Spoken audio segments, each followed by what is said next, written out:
Hello friends, আজকে আমি gate exam দিয়ে এলাম। আমি ইসি থার্ড ইয়ার। আর আমার আজকে এক্সাম ছিল আজকে 15 ফেব্রুয়ারি 2026।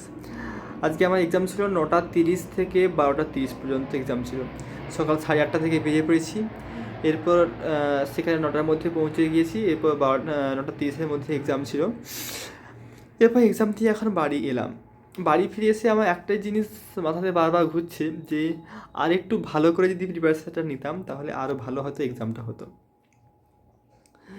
এটাই যে সিলেবাসটা আমি অনেকটাই পুরোপুরি কমপ্লিট না হলেও অনেকটাই সিলেবাসটা কমপ্লিট করে ফেলেছি, কিন্তু শেষে সমস্যা হচ্ছে কোশ্চেন প্র্যাকটিস আর যে রিভাইজ, এই দুটো যে সবথেকে বড়ো ফ্যাক্টর, এই দুটো আমার এই দুটো একদম ভালো করে হয়নি।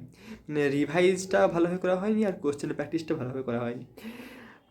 শেষে 1 মাস টাইম ছিল। মানে আমাদের এক্সামটা, সেমিস্টার যে এক্সামটা সেটা হচ্ছে জানুয়ারির 10 তারিখে শেষ হয়ে গেছিলো, কিন্তু 1 মাস টাইম ছিল। 1 মাসে আরও ভালো করে রিভাইজ করা যেত, আরও ভালো কোশ্চেন প্র্যাকটিস করা যেত, কিন্তু তখন ভাবতাম যে এতগুলো সাবজেক্ট, এত বড় সিলেবাস, তাই আর স্টার্টই করেনি। ভাবতাম যে পরে করবো, কিন্তু সে পরে আর এলো না। এরপর সরাসরি গেট এক্সাম দিলাম।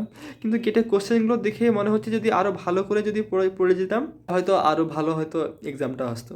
মানে গেটে যে এক্সামটা আসছে মেনলি তারা এটা দেখবে না যে তুমি সিলেবাস কমপ্লিট করেছো কিনা, তারা দেখবে যে তোমার কনসেপ্টটা ক্লিয়ার রয়েছে কিনা, তুমি রিভাইজ করেছো কিনা, তুমি পিআইকিউ কোশ্চেন করেছো কিনা। যদি এই কয়েকটা যদি 3টে ফ্যাক্টর যদি থাকে তাহলে ভালোভাবে অনেক নাম্বার তোলা যায়। আমি আজকে ভালো না প্রিপারেশান থেকেও যে পরিমাণ নাম্বারটা তুলেছি, এটা যদি প্রিপারেশান থাকতো তাহলে আরও অনেকটাই ভালো হতো। তো হ্যাঁ, তো আমার মতো যারা গেট দেবে নেক্সট বারে বা যারা গেট দিচ্ছ তাদেরকে তাহলে এই 1 মাসটা সব থেকে ভালো। 1 মাসটাকে গেম চেঞ্জার। 1 মাসের মধ্যে অনেক কিছু ভালো করে এরপর আর রিভাইজ করতে হবে। এগুলো করলেই খুব ভালোভাবে অনেক নাম্বার করা যায়। এখন আমি রিগ্রেট ফিল করছি, এই রিগ্রেটটা যেন নেক্সট টাইমে যেন মোটিভেশন হয়, যেন ভালো করে করবো এটাই।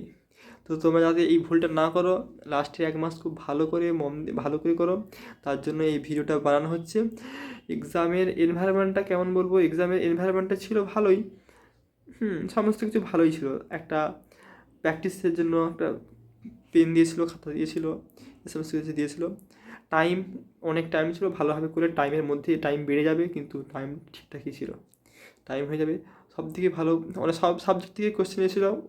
ইলেকট্রিক্যাল ওপিএম থেকে বেশি কোশ্চেন এসেছিলো, ইডিসি থেকে খুব সহজ কোশ্চেন এসেছিলো, ফর্মুলা বেস কোশ্চেন এসেছিলো, এই যে কন্ট্রোল সিস্টেম থেকে খুব সহজ কোশ্চেন এসেছিলো, সিগন্যাল সিস্টেম থেকে, ফুরিয়ার সিরিজ থেকে, সব ম্যাথমেটিক্স থেকে কোশ্চেন এসেছিলো। সব থেকে ভালোভাবে কোশ্চেন এসেছিলো। তো এটাই যে ভিডিওটা বানানোর উদ্দেশ্য এটাই যে তোমরা এই ভুলটা না করো, তার জন্য বললাম। ওকে, ধন্যবাদ।